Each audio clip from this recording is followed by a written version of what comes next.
जय माता दी, जय मां कामाख्या। देव राधा ट्रस्ट सत्यवाणी चैनल से आप गूढ़ रहस्यमय ज्ञान सुन रहे हैं। विभिन्न पुराणों का सार आज आप सुनेंगे।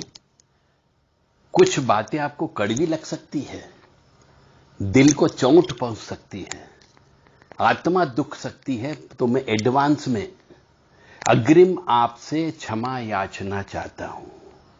जैसे एक शिष्य यदि गलती करता है तो अध्यापक या प्राध्यापक या टीचर उस बालक को डांटता है, डपटता है, कई कई बार दो चार चांटे भी कसीट देता है, क्योंकि उसने गलती की है। यानी एक टीचर को सजा देने का अधिकार होता है। ऐसे ही इन शास्त्रों का जो रस हम आप तक पहुंचा रहे हैं, इसी विषय पर आज चर्चा करेंगे। कई बार कर चुका हूं पहले, पर आज उसमें कुछ बातें तीखी बात हो सकती है, दिल को छू लेने वाली बात हो सकती है, दिल को आर पार करने वाली बात भी हो सकती है। आपका दिल दुख सकता है, आत्मा दुख सकती है, मन व्यथित हो सकता है, परंतु घबराना मत। तुम चाहो तो मुझे छोड़ सकते हो, परंतु मैं अपना धर्म निभाना नहीं छोड़ूंगा। मैं बारंबार कहता हूं कि जब भी कहीं पर भी कोई भी मंदिर बनता हो तो उसमें 21 व्यक्तियों की मेहनत की कमाई गई धन से मंदिर बनना चाहिए। तो मैं आप सबसे निवेदन करता हूं कि अजमेर के पास में मां भगवती आद्य शक्ति काली मां का मंदिर बन रहा है और उनके सेवक या उनके पुत्र कह लीजिए काल भैरव जी का मंदिर भी बन रहा है। तो दोनों मंदिर में प्राण प्रतिष्ठा भी होना है।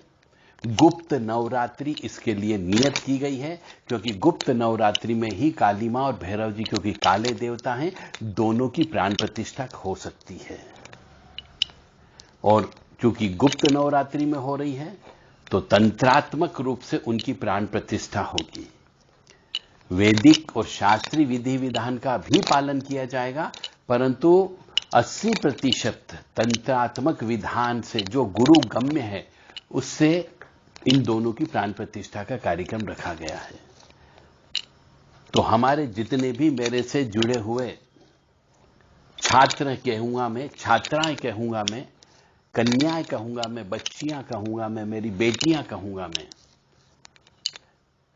उन सबसे विनम्र निवेदन है कि अपने अपने मेहनत की, चाहे पति भी हो तो भी आपका ही परिवार हुआ, तो सभी पुरुषों से, सभी माता बहनों से मेरा विनम्र निवेदन है कि जो मंदिर निर्माण हो रहा है उसमें यथाशक्ति यथा योग्य अपनी सामर्थ्य के अनुसार अपनी कमाई का 10% हिस्सा उसमें दान दीजिए, ताकि प्राण प्रतिष्ठा विधि विधान से हो सके और आपको भी उसका पुण्य मिल सके। यानी जब तक मंदिर रहेगा और उस मंदिर के अंदर पूजन अर्चन होती रहेगी, तब तक आपकी आत्मा कहीं पर भी रहे, चाहे 100 साल हो जाए, 200 साल हो जाए, 300 साल हो जाए, जब तक उस मंदिर के अंदर दिया बत्ती होती रहेगी, जब तक उस मंदिर के अंदर बलि चढ़ती रहेगी, जब उस मंदिर में हवन पूजन होता रहेगा, मंदिर के अंदर देवी देवताओं का अभिषेक होता रहेगा, उसका पुण्य आपके खाते में अवश्य जाएगा, क्योंकि आपने अपनी मेहनत की कमाई का 10% हिस्सा मंदिर निर्माण में लगाया, ईश्वर के कार्य में लगाया है। और ईश्वर हमेशा 10 गुना पैसा वापिस करता है, ये मान करके चले। ये मेरा विश्वास ही नहीं, दृढ़ विश्वास है, अंधविश्वास भी है, और मैंने तो पाया है। तो एक टीचर होने के नाते, एक अध्यापक होने के नाते, एक शिक्षक होने के नाते, एक डायरेक्टर होने के नाते, या एक गुरु होने के नाते आप सबसे विनम्र निवेदन है कि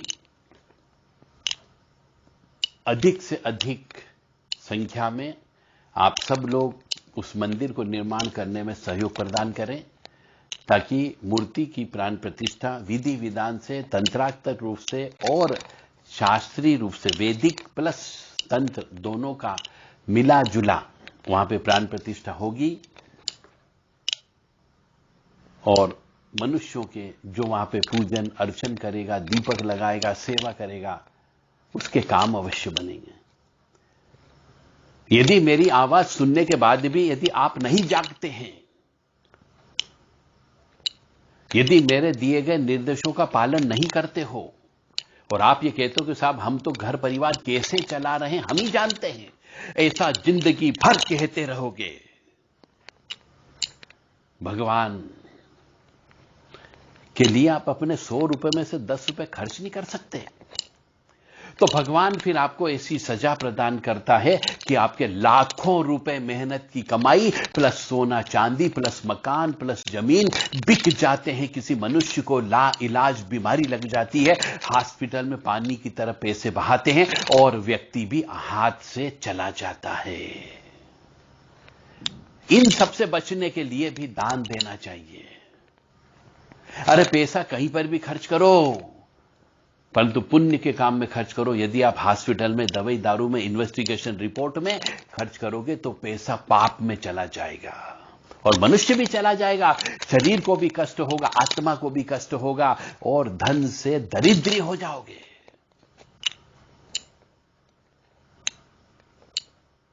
मनुष्य हमेशा रोना रोते रहता है कि मैं घर परिवार कैसे चलाता हूं, मैं अपनी घर की किस्तें कैसे भरता हूं, मैं अपने कार की किस्तें कैसे भरता हूं, मैं अपने बच्चों को कैसे पढ़ाता हूं, मैं ही जानता हूं कहां कहां से किसकी टोपी किसके सर पे रखता हूं, तब जाके तो घर घर चलता है। तो ऐसा जिंदगी भर करते रहता है मनुष्य, पर दान नहीं निकलता है। तो दान की महिमा शास्त्रों में बहुत रहस्यमय तरीके से बताई गई है। और जब पाप कट जाते हैं, दान देने से पाप कट जाते हैं, तो आपको दवाई दारू में पैसा खर्च नहीं करना पड़ता, शारीरिक कष्ट नहीं भुगतना पड़ता, मानसिक कष्ट नहीं भुगतना पड़ता, किसी के आगे हाथ नहीं फैलाना पड़ते हैं। तो दान देने से पाप कटते हैं, पाप कट जाते हैं तो कष्ट नहीं आता है। ये क्यों नहीं सोचते हो आप लोग? अपने बच्चों को पढ़ाओगे, अरे बड़ा होकर के मर जाएगा,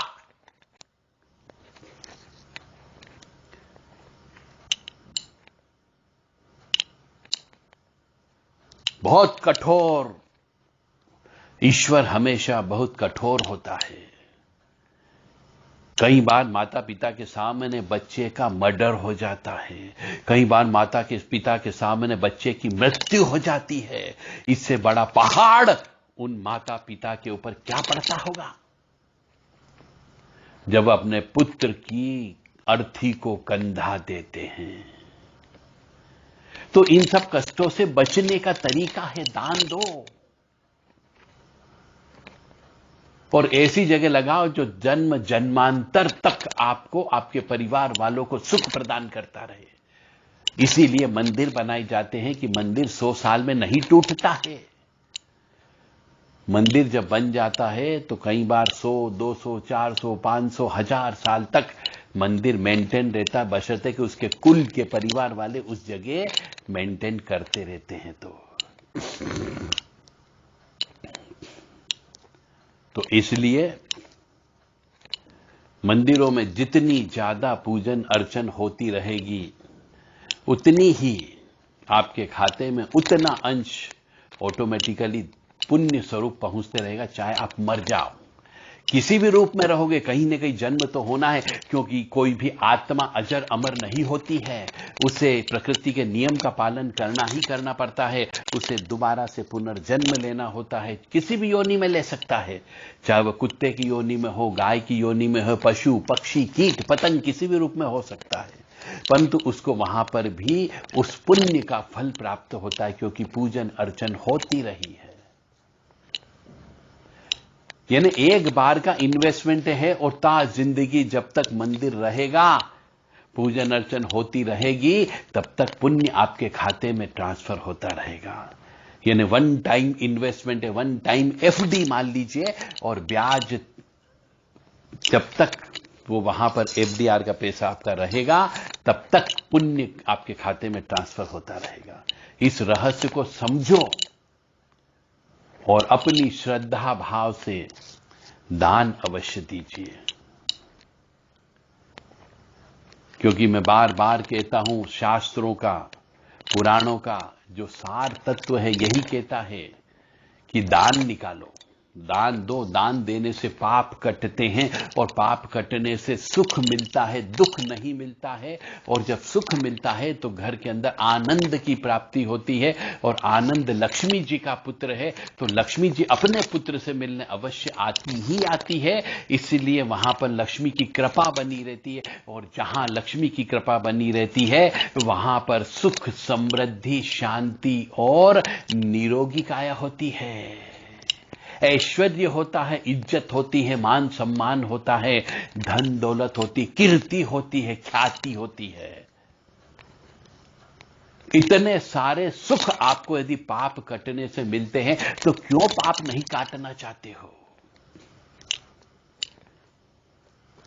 वहां पर हवन होगा, बलि होगी, मंदिर निर्माण हो रहा है, मूर्ति लाई जाएगी, प्राण प्रतिष्ठा होगी, ब्राह्मण भोजन होगा, कन्या पूजन होगा।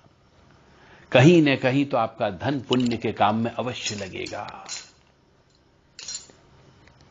तो दान अवश्य दीजिए। मां भगवती आद्य शक्ति को बिठाना है और आपको हमें कष्ट से उबारना भी है।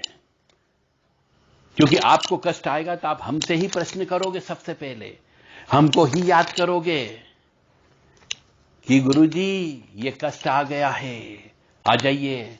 अब आपके मुंह से, आपके हाथों से दान नहीं निकला तो जब कष्ट आया तो या तो पुलिस थाने में पैसा जाएगा, कोर्ट कचहरी में पैसा जाएगा, हॉस्पिटलों में पैसा जाएगा, कहीं न कहीं से तो पैसा निकलेगा। क्योंकि ईश्वर को मालूम है कि कैसे वसूलना है।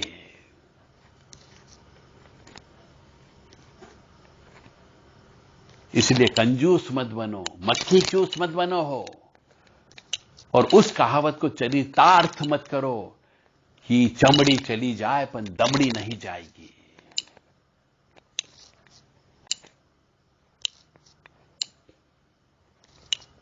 मैं पुनः सभी धर्म प्रेमी बंधुओं से हाथ जोड़ करके विनम्र प्रार्थना करता हूं कि यदि किसी की आत्मा को ठेस पहुंचा हो, बहुत से मनुष्य कह रहे हैं कि हमारी तो 4-4, 5-5 लड़कियां हैं, उनका शादी ब्याह कैसे होगा? पैसा खर्च होता है, पढ़ाई लिखाई में पैसा खर्च होता है, मकान खरीदना है तो उसकी किस्त देना पड़ेगी, कार खरीदना है तो उसकी किस्त जा रही है। कैसे हम जीवन व्यापन चला रहे हैं हम ही जानते हैं। और ये बार बार ये बाबा दान लेने की बात करता है, दान देने की बात करता है।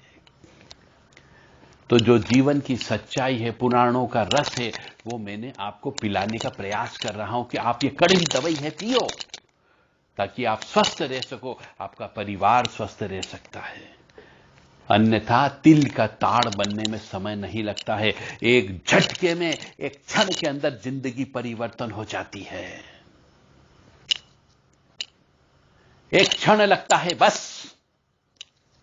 तो ये जिंदगी परिवर्तन न हो। हम कई बार कहते हैं कि अरे हम तो मरते मरते बच गए। अरे बचाया किसने? वो मरते मरते आपके पुण्य कर्मों ने बचाया है। कई बार एक्सीडेंट होते होते बच जाते हो, और कई बार एक्सीडेंट के अंदर मृत्यु नहीं होती, उछल के दूर गिर जाते हो। तो वो उछाला किसने? आपके पुण्य कर्मों ने आपको उछाला और किसी और शक्ति ने आपको गोदी में उठा लिया। खरोंच तगात नहीं आती है। अन्यथा जो भी व्यक्ति देखता है कहता है कि बचा कैसे, तो ये पुण्य कर्म आड़े आ जाते हैं। कई बार आप किताब पढ़ते हो, एग्जाम देने जाते हो, कॉम्पिटिटिव एग्जाम दे रहे हैं, और वही प्रश्न आ जाता है जो एक रात आपने पढ़ा था। तो ऐसा क्यों हुआ? यह भी आपके पुण्य कर्मों की वजह से होता है। तो पैसे का दान नहीं मांग रहे हैं, आप किसी भिखारी को पैसे देते हो तो वो दारू पी करके यदि बीवी बच्चों को मारता है तो उससे पाप लगता है। भिखारियों को पैसे मत दो। यदि भूखा है तो उसे भोजन करा दो और पैसे खुद दुकानदार को दो। तो हम भी यही मांग रहे हैं आपसे कि मंदिर बन रहा है, उस मंदिर निर्माण के लिए आपको जल्दी से जल्दी, क्योंकि जब पैसा हम लगा देंगे फिर यदि आप दान देंगे तो किसी काम का नहीं, क्योंकि लगा चुके हैं। हम एक बार दान दे देते हैं तो दान वापस नहीं लिया जा सकता। दान देने के बाद उसके बारे में सोचना भी गलत है, क्योंकि एक बार हाथ से निकल गया, दान शब्द का मतलब ही यही होता है कि उस दान के बारे में पूछा नहीं जाता है। तो सोच समझ करके दान दो। मैं पुनः कहूंगा कि यदि मेरी इस आवाज को जिन दिन ने सुना, यदि ईश्वर के लिए पैसा मांगने पर, ईश्वर के कार्य के लिए पैसा मांगने पर यदि आपका दिल दुखा हो, आत्मा दुखी हो, मन तड़पा हो, तो मैं आपसे क्षमा चाहता हूं, दिल से माफी मांगता हूं कि अपना दिल मत दुखाइए। और दिल दुखा हो तो माफी चाहता हूं। मां भगवती जगत जननी के लिए यदि मुझे किसी की बद्दुआ भी लेना पड़े तो मैं लूंगा, परंतु उनका कार्य अवश्य पूरा होगा, अच्छे से पूरा होगा। चाहे आप दान दो या न दो, दोगे तो पुण्य आपके खाते में जाएगा, उसका फल आपको, आपके परिवार वालों को, आपके बच्चों को अवश्य मिलेगा। इसीलिए कहते थे कि बड़े बुजुर्ग दान देते थे पहले तो उसका पूरा फायदा पूरा कुनबा उठाता था, और जब वह पुण्यवान मनुष्य मर जाता था तो घर के अंदर कंगाली आ जाती है, दरिद्र आ जाती है, फूट पड़ जाती है, सब व्यक्ति बिखर जाते हैं। यह भी दान का ही प्रताप होता है। इसलिए पुराने जमाने के मनुष्य घर आए मनुष्य को कभी दान देने से मना नहीं करते थे, बैठ के रोटी खिलाते थे, अन्न का दान देते थे, जल का दान देते थे। तो मां भगवती आद्य शक्ति काली और श्री बेकाल भैरव जी से मैं प्रार्थना करूंगा कि आपको सद्बुद्धि प्रदान करें, ताकि आप अपनी मेहनत की कमाई, मैं बार बार शब्द प्रयोग कर रहा हूं, पाप की कमाई नहीं चाहिए हमें, मेहनत की कमाई का 10% हिस्सा केवल, या फिर आप अपने घर में जितना पैसा खर्च करते हो उसका 10वां हिस्सा हम दान स्वरूप मंदिर निर्माण के लिए मांग रहे हैं। आप ज्यादा दे दोगे तो बहुत अच्छी बात है। मां भगवती आपके लिए हमेशा तैयार खड़ी रहेगी। जय माता दी, जय मां कामाख्या। मां भगवती आद्य शक्ति भवानी, आह्लादिनी शक्ति, कष्ट निवारिणी, दुख निवारिणी, महिषासुर मर्दिनी, चंडमुंडनाशिनी, सिंहवाहिनी, क्लेशनाशिनी, पापनाशिनी, दुरितापहारिणी, शत्रु संग विदारिणी, आपको सुखी रखे, स्वस्थ रखे, प्रसन्न रखे, यश दे, कीर्ति दे और मान सम्मान दे। ऐसी कामना आप दोगे तो भी करेंगे, न दोगे तो भी करेंगे। दे उसका भी भला, न दे उसका भी भला। जय माता दी। कामाख्ये वरदे देवी नीलपर्तवासिनी तम देवी जगत माता योनि मुद्रे नमस्तुते। कामाख्ये काम संपन्ने कामेश्वरी हर प्रिये काम नाम देहि में नित्यम कामेश्वरी नमस्तुते। काली काली महाकाली काली के पापनाशिनी खड़ग हस्ते मुंड हस्ते काली काली नमस्तुते। योनि मात्र शरीराय कुंजवासिनी कामदा रजस्वला महातेजा कामाक्षी ध्यायताम सदा। ओम महेशानी महामाये चामुंडे मुंडमालिनी आयु आरोग्य ऐश्वर्य देहि में देवी परमेश्वरी। ओम हम शम नम गम भम सम खम महाकाल भैरवाय सर्वविघ्न नाशय नाशय